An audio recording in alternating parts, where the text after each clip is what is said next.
तुम्हाला काय त्रास होत होता? माझ्या उजवा खांदा जास्त दुखत होता बरं. आणि गुडघा. डॉक्टरने मला उजव्या खांद्याचं ऑपरेशन करायला सांगितलं. काय झालं म्हणून ऑपरेशन करायला सांगितलं? ऑपरेशन करायला सांगितलं पण तेवढं झेपणार नाही म्हणून मी तुमच्याकडे डायरेक्ट आलो गगनगिरी मसाजमध्ये. तर मला एका मित्राने मला नंबर दिला तुमचा. इथं आलो तर पहिल्याच दिवशी मला 80% फरक पडला. पहिल्या मसाज करायच्या आधी काय त्रास होता तुम्हाला?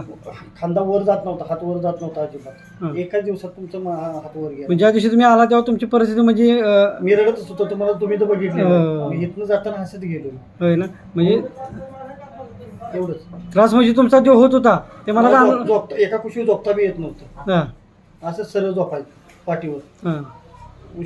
कुशीला झोपायलाच येत नव्हतं. मग डॉक्टर काय बोलले होते ऑपरेशन कशासाठी करा म्हणले होते? ते मानेच्या मणक्याची नस दबल्या म्हणून सांगितले. नस दबल्या म्हणून सांगितलं. हो म्हणजे ऑपरेशन करावं लागेल. हो.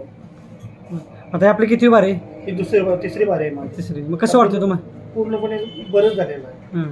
आपलं मसाज करायचं म्हणून आपलं मी येतो. महिन्यात एकदा आपलं करायचं म्हणून येतो. येता मसाज केला. तुम्ही कुठून आला? मुळगाववरून. मुळगाव. बरं वाटतं तुम्हाला इथे आल्यापासून? 100% बरं वाटतं.